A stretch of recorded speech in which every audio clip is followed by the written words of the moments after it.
আসসালামু আলাইকুম। আমি ফারজানা ফাতেমা মানিকগঞ্জ থেকে বলছি।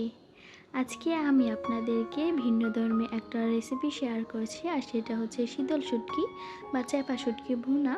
তো এখানে আমি প্রথমে কড়াইটা বসিয়ে কড়াইটা গরম করতে দিয়ে এর মধ্যে সরিষার তেল দিয়েছি।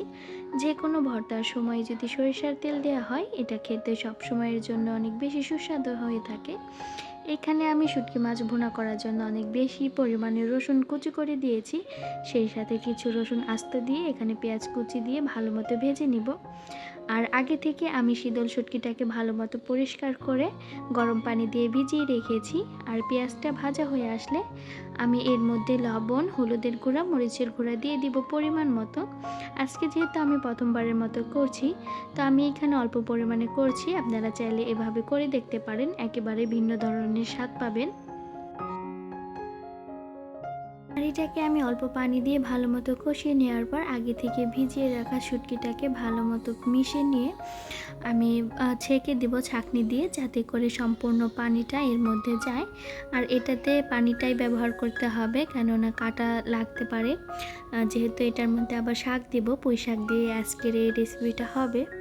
তো এটা ভালো মতো কষানো হয়ে আসলে আমি এর মধ্যে আগে থেকে কেটে রাখা পুঁই শাক দিয়ে দেবো। এখানে ডাঁটা ছাড়া শুধু পুঁই শাকই রয়েছে। আর এই রান্নাটা এভাবেই করতে হবে।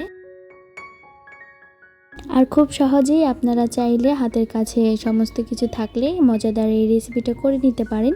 আর এটা দিয়ে পেট ভরে এক থালা ভাত অনায়াসেই খেয়ে নিতে পারেন। বাটাবাটির ঝামেলা ছাড়াই খুব সহজেই শীতল শুটকি ভুনা করে নিতে পারেন। এখানে যেহেতু আমি আর কোনো মশলা দিইনি, তাই তো আমি এখানে 3টা কাঁচামরিচ দিয়েছি ভেঙে। এটাকে ভালো মতো ঢেকে রান্না করে নেব। আর আপনারা যতটা সম্ভব অতটা শুকিয়ে নিতে পারেন।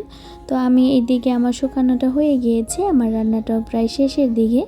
আশা করেছি আমার আজকের এই ভিডিওটি আপনাদের কাছে ভালো লেগেছে। খুব সহজে এবং অল্প সময়ের মধ্যে আমি আপনাদের মাঝে এই রেসিপিটি তুলে ধরেছি। আশা করি আপনাদের কাছে ভালো লাগবে।